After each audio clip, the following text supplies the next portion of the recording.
pues primero que nada agradecerles a ustedes que nos hayan invitado. Para nosotros es siempre un gusto poder transmitir las bondades de la energía nuclear, las aplicaciones pacíficas y todo esto. Y agradecemos el estar aquí con todos ustedes. La verdad, digamos, el tema de Chernobyl es un tema, digamos, que pone otra vez el dedo en la llaga. Han pasado más de 30 años del accidente, del terrible accidente de lo que fue Chernobyl, y realmente a mí en lo personal me gustó que saliera esa serie. Me gustó que al menos con ciertas cuestiones amarillistas, etcétera, pero se dé otra vez pie a que se toque el tema de la energía nuclear. Y bueno, en ese sentido es interesante analizar en este contexto que hay cuestiones que son realidad y otras que quedan como mito de lo que ha sido Chernobyl. Ahora, a hablar de Chernobyl, simple y sencillamente, primero que nada, hay que retomarnos un poco a qué tiene que entender lo que es, con palabras llanas, sin cuestiones técnicas, qué es la energía nuclear. ¿Me explico? Entonces, en ese sentido, pues yo quisiera remontarme un poco al pasado, más allá atrás, no sé, a la década de la Segunda Guerra Mundial, los inicios. Recordemos que se hicieron dos bloques, ¿no? Los aliados y los países del eje, y precisamente ya había cierta investigación sobre las cuestiones de las reacciones nucleares. Precisamente sería el físico alemán, el físico de origen italiano, Enrico Fermi, quien prácticamente el 2 de diciembre de 1942, en las canchas de lo que fue la Universidad de Chicago, descubre por primera vez la reacción nuclear en cadena, la logra autosostener. Es la primera vez que se tiene realmente un reactor nuclear, digamos, funcionando. Se le conoce como la pila de Chicago. Es interesante esta anécdota porque en aquel tiempo, pues imagínense, era un secreto de Estado, cómo iban a transmitir la noticia de que se había podido realizar la fisión nuclear. La fisión nuclear simple y sencillamente es agarrar un átomo, en este caso un núcleo, de uranio 235 y fisionar, lo que significa romperlo. Y en este caso de manera sostenida es que a su vez libera neutrones, estos neutrones rompen otros núcleos y así sucesivamente de manera exponencial. Claro, uno en este caso va controlando la reacción de tal manera que no se te dispare, sino que se vaya controlando, y por eso se llama reacción nuclear sostenida o autosostenida. Esta parte es interesante porque, como les decía, cuando transmitieron la noticia en forma codificada, las palabras fueron estas: el navegante italiano ha arribado al Nuevo Mundo, haciendo esta alusión a Cristóbal Colón, que en 1492, un juego ahí de números, 1492, 1942, Cristóbal Colón arribaba a lo que es América, ¿no? En ese sentido, la respuesta fue: ¿y cómo cómo son los nativos? Le decían ahí a Enrico Fermi, y dice, se muestran amigables, es decir, que había sido todo un éxito. A raíz de esto, obviamente, sabemos que como muchas tecnologías, lo primero que nacen es un fin bélico. Todas las tecnologías, digamos, de primer nivel salen primero que nada para una aplicación militar. Desgraciadamente, pues, y precisamente en este mes de agosto, pues se cumplen años de lo que fue las bombas atómicas de Hiroshima, 6 de agosto de 1945, y el 9 de agosto del 45 también en Nagasaki, ¿no? Entonces, en este caso, ahí es donde surge primeramente la primera mala aplicación, yo diría, de la energía nuclear, porque precisamente para nosotros los nucleares sentimos que tiene muchos otros fines más que bélicos. Entonces estabas con Nagasaki, Hiroshima, Sí. 1945. ¿no? Sí, ya estamos en esta parte, y precisamente con esto pues daría fin a lo que fue la Segunda Guerra Mundial. Prácticamente el Japón se rindió, y obviamente pues fue también una cuestión para meterle miedo a los rusos, que obviamente estaban ya surgiendo como potencia. Precisamente ya como se dieron cuenta que los secretos nucleares no los podrían tener un solo país, que es lo que quería Estados Unidos en aquel tiempo. Entonces, en diciembre del 53, el presidente Eisenhower hace un programa que se llama Átomos para la Paz. Y aquí es precisamente donde se promueve a través de las Naciones Unidas y lo que sería después el Organismo Internacional de Energía Atómica, las aplicaciones pacíficas de la energía nuclear. Entonces, en este caso, pues ya vamos a dividir lo que es las aplicaciones no energéticas a la agricultura, a la medicina, a la arqueología, a la tecnología espacial, diversas aplicaciones, que no es el tema ahorita de la plática. Y por el otro lado, la cuestión energética, es decir, utilizar la energía nuclear para producir energía eléctrica, que es una de las áreas en donde pues prácticamente yo me desarrollo en esa parte. Entonces, obviamente, pues cada potencia pues empezó a traer su tecnología. Hablamos de este lado, los reactores occidentales, y por el otro lado en aquel tiempo pues los reactores orientales. Recordemos que después de la Segunda Guerra Mundial hubo lo que se llamó Guerra Fría, ¿sí?, en la cual se hicieron dos bloques. Si recordamos, era el bloque capitalista, liderado por los Estados Unidos, y por el otro lado el bloque socialista, liderado por lo que era la ex Unión Soviética, donde Rusia era el principal país, Ucrania, Bielorrusia, etcétera, etcétera. Entonces, ¿por qué es interesante esto, analizarlo y ver el contexto? Porque precisamente el accidente de Chernobyl sucede en un momento en que cada uno guarda los secretos. Es decir, ni los Estados Unidos querían que los rusos supieran para qué utilizaban sus reactores y viceversa los rusos, ¿no? Entonces, ese sentido hace que a veces muchas decisiones pues no se tomen de la manera más adecuada posible. Ahora, volviendo al punto ya ahora sí de Chernobyl, ¿qué pasa aquí en este caso? Bueno, me comentabas de la serie. Como decía, es una serie que se me hace muy interesante para verla. Obvio, no terminando la serie, como veía yo ahí, ya saben, el Facebook, las redes sociales, en Instagram, decían que, bueno, terminé de ver la serie de Chernobyl y ahora soy experto nuclear. Nada que ver, va mucho más allá de eso, ¿sí? Para eso, pues hay que analizar un poco más, hay que ver publicaciones serias, y precisamente vende mucho porque la cuestión nuclear, el efecto que tienen las bombas, obvio el poder energético es demasiado, mucho más que el de las reacciones químicas convencionales. ¿Por qué? Porque por primera vez el hombre pudo obtener la energía, no precisamente de los átomos en sí, sino del núcleo de los átomos. Y eso es lo más interesante, ¿no? Entonces, poder tener al alcance del hombre tanta energía. Bueno, en ese sentido, pues quisiera primero clarificar un poco la diferencia de los reactores, ¿no?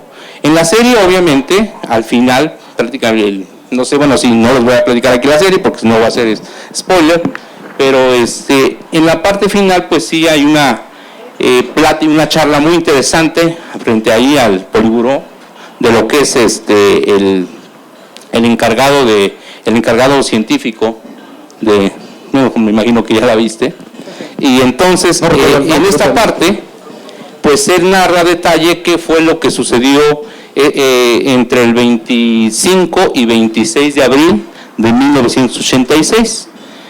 Podemos decir así, a grosso modo, o sea, simple, en una sola frase, fue un fallo humano. Los sistemas van a trabajar a como uno los programe, a como uno le indique, pero la mayoría de accidentes o incidentes que han habido, bueno, en esta área, no, en muchas otras, han sido por errores humanos. Entonces, en esa parte hay que clarificar de qué estamos hablando. Primero que nada, ¿qué es un reactor nuclear? Un reactor nuclear es un dispositivo en donde se llevan a cabo reacciones nucleares. Reacciones nucleares en este tipo, la fisión nuclear, como ya les había dicho, ya Enrico Fermi había logrado romper el núcleo de un átomo. ¿Cómo? Bombardeándolo con neutrones. No les voy a dar aquí clases de física porque no sé el tema, pero a grosso modo, nosotros conocemos la partícula más pequeña que forma cualquier elemento, el átomo, átomo de hidrógeno, oxígeno, el que respiramos, y bueno, a nivel subatómico es un núcleo que está rodeado por una nube electrónica, electrones ahí girando, y en este caso lo interesante es el núcleo, donde por lo general encontramos protones y neutrones, ¿sí? En este caso, si uno bombardea un núcleo de elementos pesados, como el uranio 235, el plutonio 239, pues estos neutrones a ciertas velocidades o energías logran romperlo, y es ahí donde obtenemos la energía. Mucho más energía que con una reacción química. Tan es así que, por ejemplo, una pastilla de uranio 235, que sería como más o menos la goma de borrar de un lápiz, tiene el poder energético de 480 metros cúbicos de petróleo, ¿sí? Tiene el poder energético de una tonelada de carbón. Por esa cuestión de obtener la energía, no por reacción química de combustión, sino por la reacción nuclear de fisión. Bueno, perdón que te interrumpa un poco, porque me gustaría, o sea, pusimos el tema de Chernobyl como un pretexto para hablar del tema de energía nuclear. A mí, y creo que a muchos de los que están aquí, a mí me interesa mucho entender el interés estratégico del gobierno mexicano con la energía nuclear. Tú estuviste en Laguna Verde, ya dijiste que, o sea, el objetivo principal de ese reactor es la generación eléctrica, energía eléctrica, pero un poco con la crisis climática que enfrentamos hoy, porque ya hoy hablar de cambio climático, hablar de calentamiento global es quedarse cortísimo. Hace 2 semanas se derritió un pedazo de Groenlandia que estimaban los científicos que en 50 años iba a suceder. O sea, esto se ha acelerado a un nivel, ya podemos hablar de crisis climática y es muy urgente hablar de las energías que no contribuyen a ese fenómeno, y creo que la energía nuclear, Chernobyl ha contribuido a los miedos, a la desinformación, pero creo que es un momento muy importante para entender, por ejemplo, si nos dices, para dar un contexto, tú que lo viviste, ¿cómo es que México entra en el tema de la energía nuclear? ¿Cuándo se construye Laguna Verde? ¿Y hacia dónde puede ir México en ese sentido? Bueno, el hecho de contarte toda esta parte es precisamente para hacer diferencias y llegar precisamente a lo que comentas de Laguna Verde. Bueno, Laguna Verde se podría considerar uno de los reactores de tipo occidental de los que hay en esta parte de Estados Unidos. Es un reactor de tipo agua en ebullición. Entonces, muy diferente de lo que es los reactores de RBMK, como el de Chernobyl, que por cierto ya no se construyen, pero aquí sí es importante entrar exactamente en lo que comentas al principio, de ir derrumbando mitos. Por ejemplo, el primer mito, hubo una explosión nuclear. Ese es el primer mito, ya hablando de Chernobyl.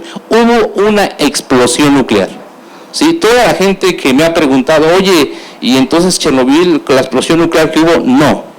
Primero que nada, la diferencia entre una bomba atómica y un reactor nuclear es la siguiente. A un reactor nuclear le tienes que poner este isótopo que se llama uranio 235 en una proporción de 5%. Para que una bomba atómica sea efectiva, debe tener enriquecimientos arriba del 90%, ¿sí notan la diferencia? ¿Sí? 5% a 90% una bomba atómica. Por lo tanto, con esta premisa, un reactor jamás va a poder explotar como una bomba atómica. Vayámonos aquí a México. ¿Quiere decir entonces que nuestro reactor de Laguna, nuestros 2 reactores de Laguna Verde pueden estar de esta manera? No, nunca, jamás van a poder estallar, va a haber una explosión de ese tipo nuclear. ¿Ok? La explosión que hubo en Chernobyl fue por presión de vapor. Hagan de cuenta una olla express que tienen en su casa, y obviamente, digamos, no hay por donde tenga una válvula de escape. ¿Qué pasa? ¿A cuántas personas no han oído ustedes que en otros tiempos, no sé, les haya explotado la olla express? ¿Ok? Ahora, la otra cuestión, Cuando hubo la explosión de vapor y que salieron disparados, incluso en la serie, los que ya la vieron, primer capítulo, al final, aparece mucha gente en el puente y ven cómo está ahí saliendo todo el fuego, los materiales de lo que es la unidad número 4 de la central de Chernóbil. Bueno, en ese sentido, sí, hubo escape de los productos de fisión más otros materiales por la cuestión de que estos reactores se construyen sin algo que se llama contención primaria. Los reactores occidentales, volviendo ahora aquí a Laguna Verde, contienen esa contención primaria, todos. Si tú aquí en Estados Unidos, en México o en Europa, digamos China, ahora todos los reactores occidentales, si tú quieres diseñar un reactor y lo quieres licenciar, o sea, te dan la licencia de operación de construcción y no le pones contenedor primario, no te dan la licencia. Obviamente ese reactor era de la Unión Soviética, ellos podían hacer lo que quisieran. Y claro, esa es una medida de seguridad que cuesta. Es como si ustedes, volviendo al ejemplo de la olla express, ¿sí?, adentro de su casa, adentro donde está la olla, le hicieran todavía una contención de puro concreto, paredes y techo de pura concreto, de cierto espesor, recubierto de varilla, y aparte tuvieran su casa. Le saldría bastante caro, ¿verdad? Así es el mismo caso en este caso, de que pones el contenedor primario, ¿sí? Entonces, si hubiese habido, como lo que pasó en Fukushima es un caso parecido, ellos sí tenían contenedor primario, pero aquí hubo una fuga de hidrógeno a la parte secundaria que al incendiarse pues causó la explosión, pero no hubo liberación como la hubo en Chernóbil. ¿Ve la diferencia, no? O el accidente anterior en el 79 de la isla de las 3 millas, en Estados Unidos, igual, una falla en una tubería ocasionó el fundido del núcleo. Chernóbil tuvo igual fundido del núcleo, pero en este caso, el hecho de tener el contenedor primario hace que nada escape a la atmósfera. Ahí tienes el primer mito, el segundo mito. Y me gustaría retomar, un poco siguiendo la línea cronológica, lo dejaste en 86, Chernóbil, la Guerra Fría acaba en 89, 3 años después, pero en esa época Francia, porque esto es algo que, y corrígeme si me estoy equivocando, Francia es una de las potencias de energía nuclear de Europa y uno de los proveedores más importantes de energía eléctrica a partir de esa generación.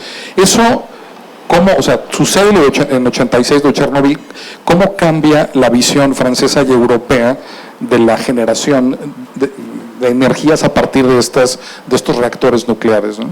Avanzando un poco en el... A partir de esto, digamos, de Chernóbil realmente dio un giro a lo que se había estado llevando en seguridad, y obviamente se analizó que cuando no hay cumplimiento de las directrices, cuando hay completa autoritarismo, 2, y tercero, cuando hay una falta de comunicación, es que se dan eventos como estos.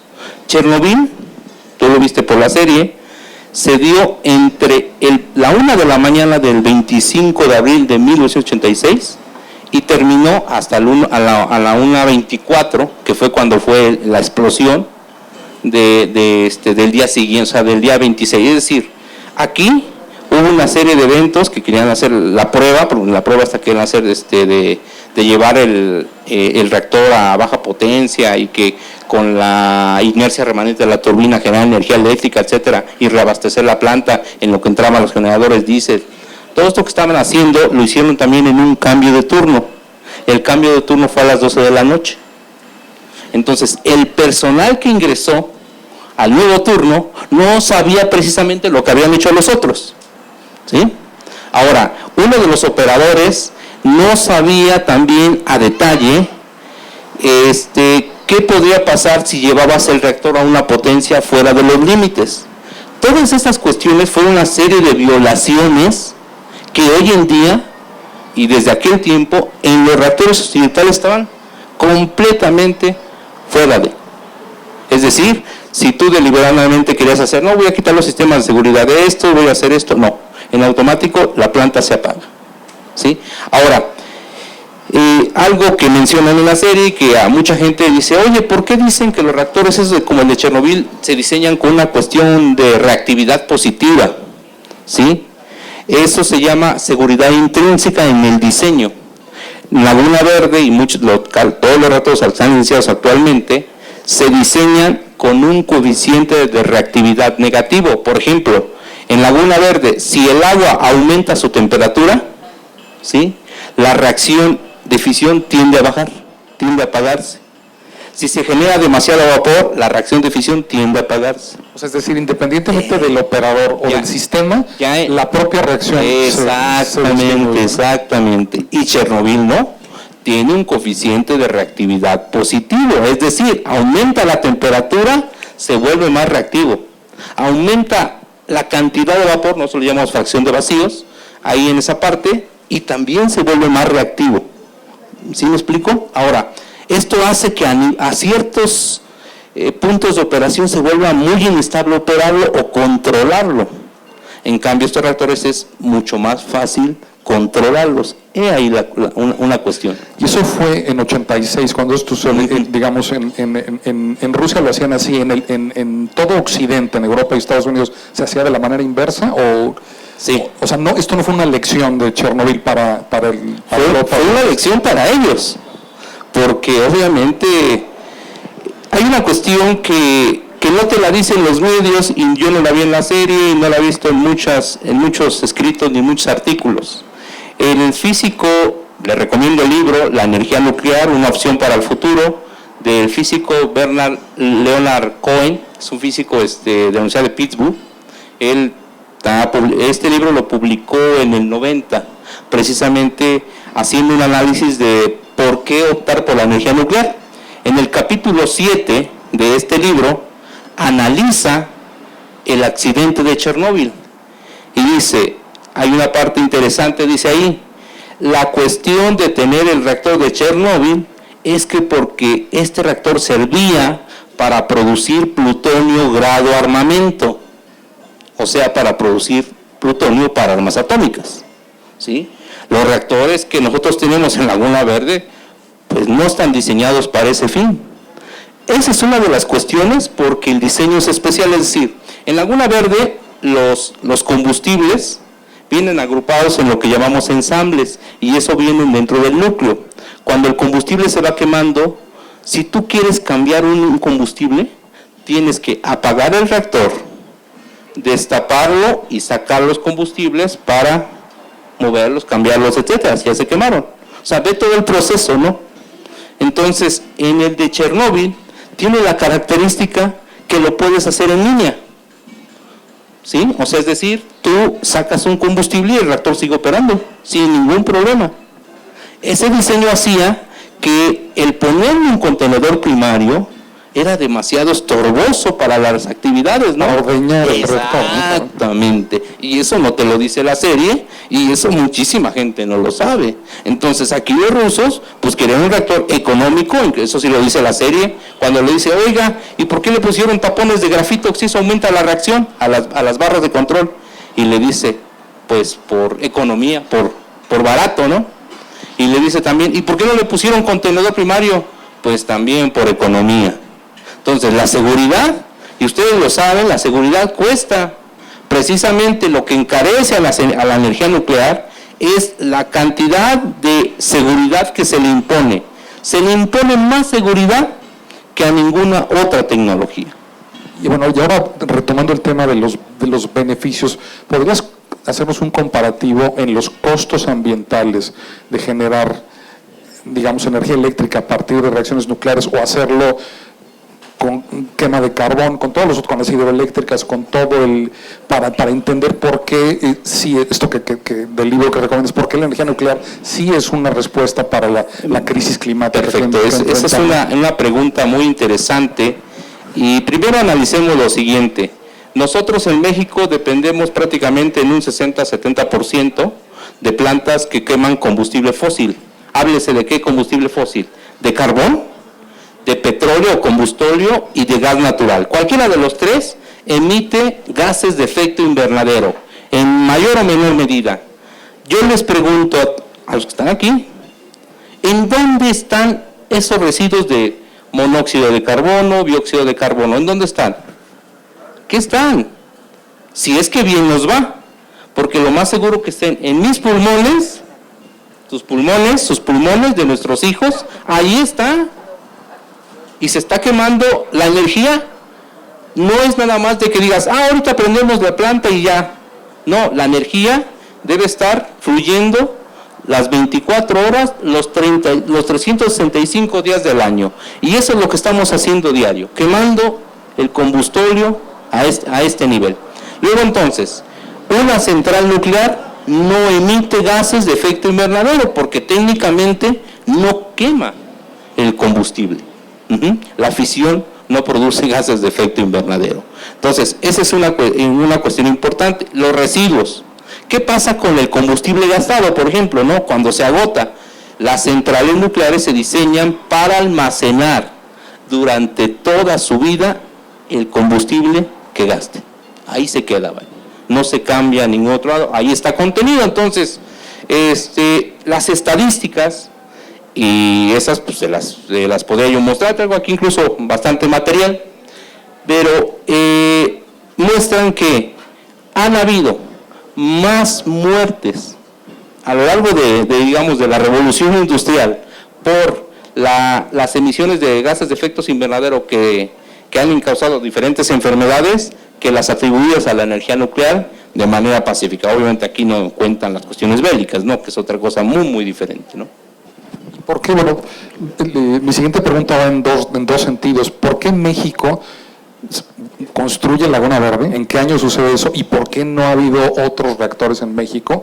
Y en el resto del mundo pareciera que pasó lo mismo, ¿no? Hubo una época en la que se construyeron muchos, en los que se pensó que era la energía alternativa que iba a dar, que iba a ser la principal fuente de generación energética del planeta, y de repente eso, mi sensación es que se detuvo, ¿no? ¿Es cierto? ¿Y por qué sucedió si es que es cierto, no?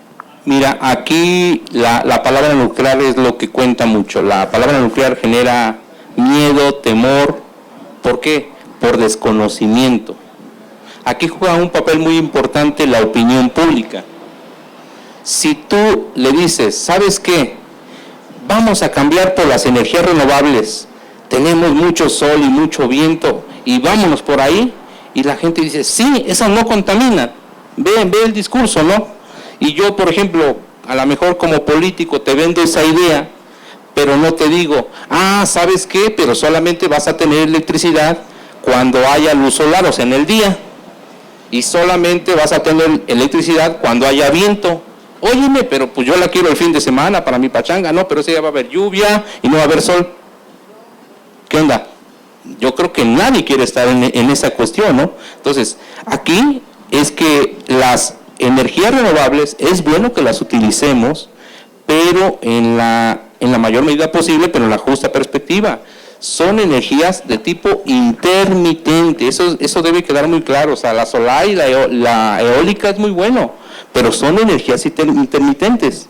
Luego entonces, la nuclear es la única fuente limpia de carga base. Carga base son aquellas, digamos, que suministran el mayor peso de energía. Sí, la base del sistema, obviamente son las de combustible, carbón, gas natural. Y en este caso, pues las demás son los excedentes, vaya, los picos, vaya. Luego entonces, la única que puede hacer frente a sustituir los combustibles fósiles de manera limpia es la energía nuclear. Ahora, ¿cuándo empieza en México esta cuestión?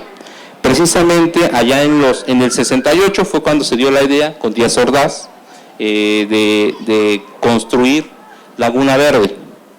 Sí, después de ahí en los 70s, sabes que fue una serie de cambios, ¿sí? Y fue cuando empezó la construcción del proyecto Laguna Verde. La pregunta aquí que tienes es ¿por qué no se construyeron más? ¿Por qué se construyeron menos?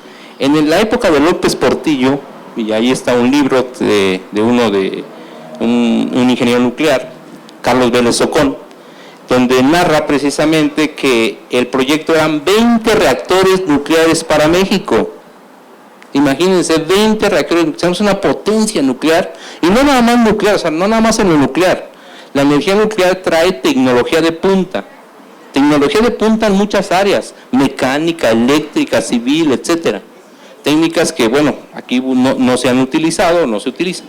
Entonces, en ese sentido, el proyecto fue en la época de López Portillo, cuando se dio ya de construir 20 reactores nucleares para los próximos 20 años. Ahora, ¿por qué ya no se siguió? Ahí sería entrar en el contexto histórico de lo que pasó en la época de López Portillo. Se descubre Cantarell, dice somos ricos, hasta están ahí las portadas de los periódicos de finales de los 70, vamos a administrar la abundancia, dijo López Portillo, y ¿qué pasó? Se acabó el dinero que le habían prestado, el precio del petróleo se va para abajo, y adiós también la energía nuclear. Y bueno, al menos nos quedamos con 2 reactores nucleares, de todo eso salieron 2, que bueno, ya es ganancia. Pero ¿por qué no se construyeron más? Precisamente porque la energía nuclear es barata en el sentido operación, pero requiere una fuerte carga de inversión por la cuestión de que, lo que les había dicho, la seguridad.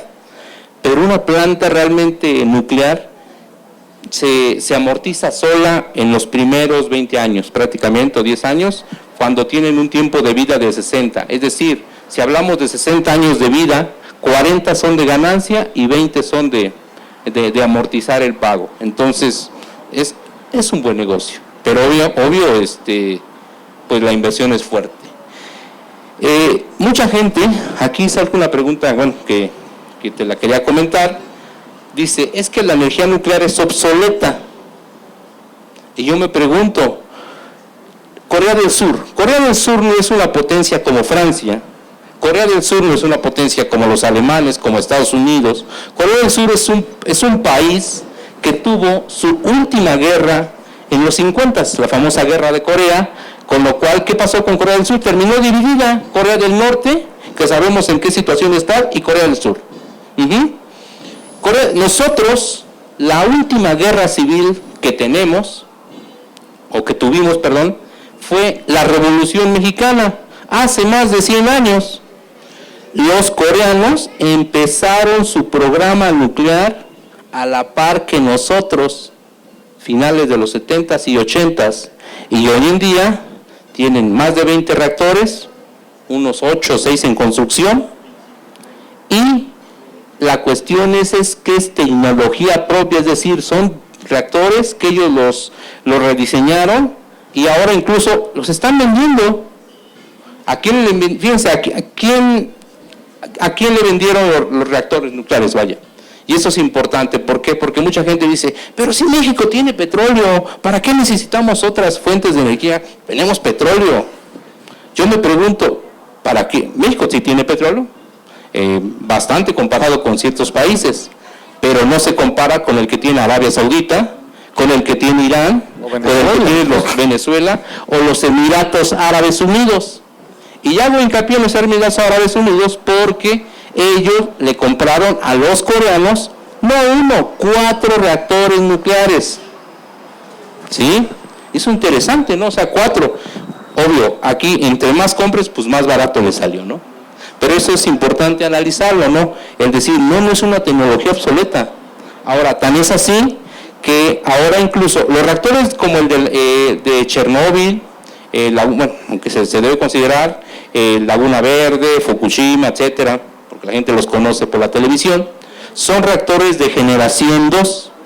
La generación 1 fueron los prototipos, que no eran a nivel comercial. La generación 2 son los reactores que hay en su mayoría operando en todo el mundo. Ahora, después surgió la generación 3, son reactores avanzados con mejoras en la seguridad. Esos reactores de generación 3, Japón ya tiene varios ahí funcionando y que no han dado ningún problema. Obviamente, pues tienen mejoras en la seguridad. Y está la generación 3 Plus, que le llaman, con sistemas avanzados de seguridad pasiva, es decir, que requieren mucho menos fuentes externas para en caso de eventos puedan actuar por sí solos. Es decir, si tenías un sistema de bombeo de agua con una bomba que necesitas alimentarla con electricidad u otra fuente, en este caso, pues mejor ponen un sistema elevado y por gravedad fluye el agua. Entonces ahí tienes su sistema pasivo, ese es el ejemplo. Y están en desarrollo la generación 4 de reactores reactores nucleares de fisión. Entonces, en este caso, la tecnología no ha parado, vaya, sigue avanzando. ¿Quiénes son los líderes hoy en el tema de investigación nuclear, este tipo de generadores? ¿Quién los ha diseñado? ¿Dónde? Mira, ¿quién se los compraríamos hoy, pues? En este caso, Corea del Sur ya tiene reactores tanto licenciados en su país como licenciados en Estados Unidos. Estados Unidos por el lado de General Electric, que en este caso fue la que le compramos los reactores de agua en ebullición que tenemos en Laguna Verde, también ya tiene reactores licenciados, tanto en Estados Unidos como a nivel mundial, y precisamente los que hablaba yo de generación 3 ya operando son de General Electric, son de reactores de agua en ebullición. También está Westinghouse, ¿sí? Por el lado de Europa está Areva con Framatome, bueno, ahí tienen su consorcio, ellos también tienen sus reactores de tercera generación plus, y obviamente ya se han metido en este mercado los chinos están fuertísimos, vaya. Los chinos como, bueno, no sé si bien saben ustedes, es uno de los países que más contamina el planeta, en el sentido de la cuestión de generación eléctrica. Por ser un país muy grande, la demanda de energía es enorme, y ellos tienen que producirla con lo que sea. Obviamente, cuando vieron lo del protocolo de Kioto y la COP21, los acuerdos de París, aquí obviamente es la cuestión de reducir las emisiones de gases de efecto invernadero. Para eso los chinos, bueno, empezaron a adoptar los reactores nucleares, pero a una escala sorprendente, ¿no? O sea, eso yo no lo sabía. En poco tiempo China va a hacer una transición, porque mayoritariamente, hasta donde entiendo, queman carbón. Eso es ni siquiera combustible ni gas, es carbón lo que están quemando para generar energía eléctrica en la mayoría del territorio, ¿no? Porque la demanda los costos ambientales. Porque la demanda es exorbitante. O sea, cuando tienes una gran demanda, pues tienes que agarrar de todas las fuentes habidas y por haber. Esa es la cuestión. La cuestión es que no te agarren las prisas, y creo que ellos están entrando ahorita, antes de que les agarren las prisas, entrando al mercado nuclear y están comprando de todos los tipos de tecnología. Es decir, de tipo de agua a presión, de agua en ebullición, con los coreanos, a los estadounidenses. ¿Y sabes lo que están haciendo? Pues lo que hicieron los coreanos en su tiempo. Te compro tu reactor, pero me lo das con transferencia de tecnología. Y ahora voy a ver cómo lo hiciste, y yo voy a mejorarlo, y ahora yo también los voy a vender. Esa es la cuestión. A ese nivel están los chinos, ¿no? En muchas áreas de la tecnología están en un nivel muy, muy alto. Los rusos, te digo, en ese sentido sí estaba el reactor de Chernobyl, pero como ya dijimos, tenía un fin específico. Los rusos también tienen sus propios reactores, le llaman de agua, muy parecidos a los occidentales, se llaman los Weber, y están también en diferentes medidas, de 300 megawatts eléctricos, 600, 1000, y el más grande, 1200 megawatts eléctricos, también de tercera generación. O sea, los rusos han seguido trabajando en esa área.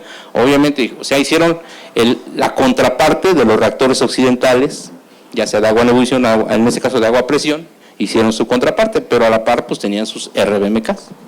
Y bueno, tú como alguien que ha estado en el tema de generación eléctrica, me interesaría, tomando el mapa, la cornucopia del territorio mexicano, no tengo en mente dónde están las principales hidroeléctricas, cómo están las redes de distribución, pero pensando en estas enormes ventajas de cero impacto ambiental, desde tu experiencia, ¿qué tendría que estar haciendo México para transitar hacia menos dependencia en los combustibles para la generación eléctrica? ¿Y dónde tendrían que estar? O sea, hablaste de 20 plantas en la época de López Portillo. ¿Eso el objetivo era llegar a una independencia al 100% eléctrica o la mitad de la demanda? Bueno, en ese sentido, es muy importante analizar precisamente cómo está la red eléctrica nacional, precisamente como comentas. Los principales, por ejemplo, la parte hidroeléctrica fuerte. Y digo la fuerte porque son plantas que, una sola planta, lo que es Chicoacén, 1500 megawatts eléctricos, es más de la capacidad que necesita Nicaragua. Más para que se den cuenta en qué nivel estamos, ¿no? Entonces, ahí en una parte bellísima, Chiapas, donde está el río Usumacinta, está Chicoacén, Malpaso y La Angostura. no podemos mencionar ahí peñitas, ¿no? Pero estas 3 centrales, casi 4.000 a 5.000 megawatts eléctricos, no más, ¿sí? De pura energía hidroeléctrica.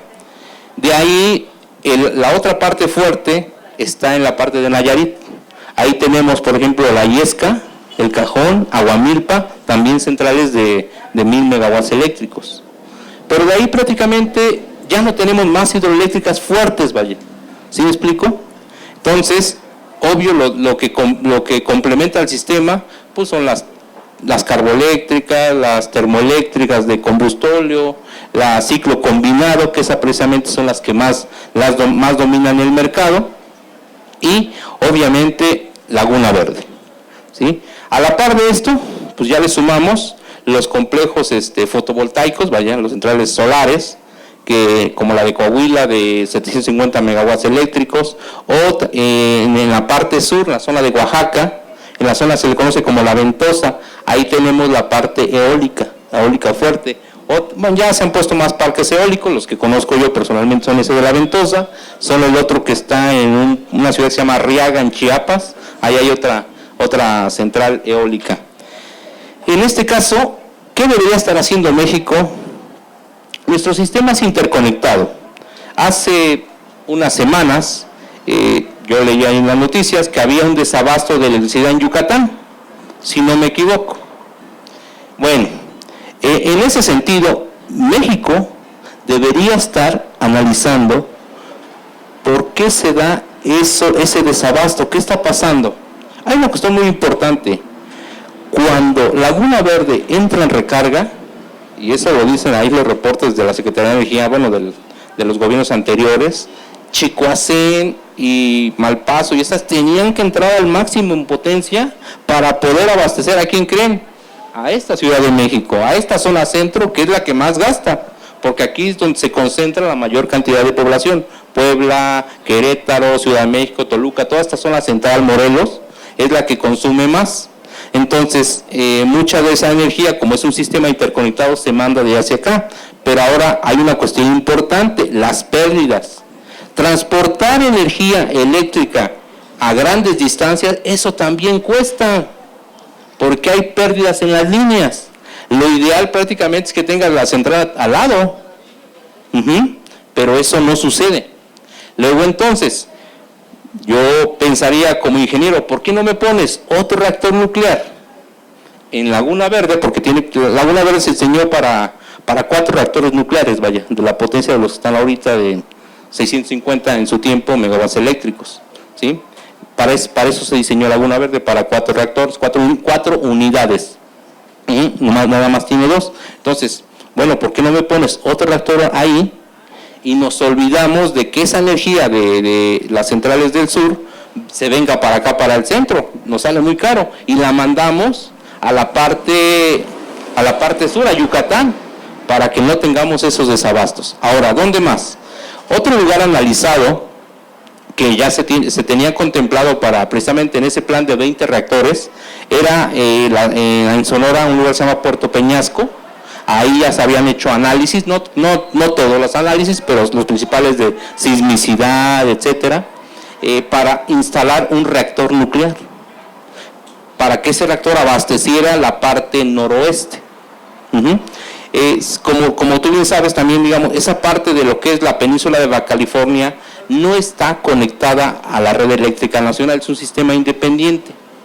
Ahí, por ejemplo, por la cuestión de la lejanía y que no es gran cantidad de población, pues hay la opción, porque no nada más son estos reactores de gran potencia, reactores de arriba de 1000 megawatts eléctricos, ¿ok?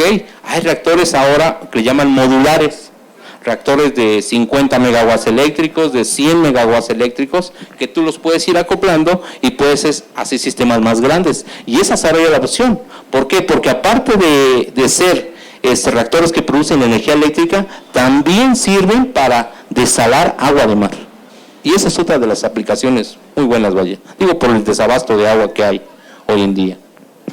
El tiempo está encima ya de nosotros, nos quedan 2 minutos, Vicente. Quería hacer preguntas, pero creo que, y además viene Claudio con un obsequio, justamente para que se lleven a casa un poco esta tarea de investigar sobre la energía nuclear. Como les digo, yo soy un convencido de que tenemos que, yo cuando oigo hablar al actual gobierno de una nueva refinería me pongo de muy mal humor porque sí, no, claro, justamente pasarte la palabra para terminar, simplemente quería recalcar este tema de que tenemos unos libros sobre la energía nuclear que nos está trayendo el Sindicato Único de nuestros amigos del SUTIN, para que se lo lleven.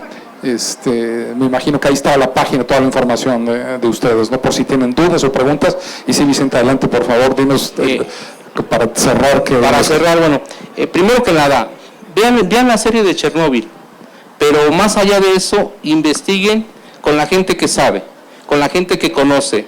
Yo les pongo esta cuestión. Yo que tengo mi familia, que tengo mis hijos y que conozco los efectos de las radiaciones en todas sus escalas, no pondría en peligro mi vida si Laguna Verde o cualquier instalación nuclear fuera insegura. No la pondría. Entonces, yo que estuve en el área, yo trabajé en el área del reactor, todo se maneja con control de seguridad al más alto nivel. Todo está controlado, nada que te irradias y demás, etcétera. No es así como lo marca la ciencia ficción. Sí, entonces en esa parte, digamos, vean, visiten la central Laguna Verde, se van a llevar un excelente, pues, sabor de boca de conocer de viva voz cómo está operando, qué es lo que hacen, de qué todo a detalle. Aparte que se come muy rico por esa zona. Otra, también visiten el Instituto Nacional de Investigaciones Nucleares, allá estamos, y con gusto les aclararemos sus dudas, haremos pláticas más técnicas, etcétera. Y bueno, por esa parte, digamos, yo cerraría, y por el lado de Chernóbil le digo, no todo lo que dice la serie es cierto. O sea, hay detallitos que le exageraron para hacer la cuestión de más atractiva. El morbo es lo que vende, ¿no? Las muertes que marcan de cientos de miles, eso no es cierto. O sea, se hizo precisamente en el 90, en el 90 se empezó un estudio que prácticamente terminó como en el 2005, un estudio exhaustivo por la Organización Mundial de la Salud, el Consejo de las Naciones, Consejo de las Naciones Unidas para los efectos, que estudia los efectos de las radiaciones ionizantes, que llama UNSCEAR, la FAO, todas estas organizaciones, todas estas organizaciones se unieron e hicieron un análisis exhaustivo. ¿Y qué se tiene? De Chernobyl directamente fueron 31 muertos, se detectaron 4,000 casos de los que eran niños en aquel tiempo, y son adultos, de casos de tiroides. Se trataron y de esos solamente 15 murieron. O sea, son los datos que están cuantificados, que están reales, vaya. Me mandaron una serie de preguntas de Notimex, y una de las preguntas es, ¿puedo visitar Chernobyl? Claro, porque pueden visitarlo. Hoy en día, digamos, la radiación ha bajado a tal nivel que está lleno de vida. Hay venados, hay lobos y todo, y dicen, si no hubiese pasado Chernobyl, esos animales no existirían, porque el ser humano donde llega depreda todo. Entonces, ¿qué es más dañino? ¿Nosotros o la propia energía, que pues, es parte de la vida misma, ¿no? Vicente, pues muchísimas gracias. Gracias. Pasamos de golpe al siguiente tema, ya está aquí Luisa Iglesias.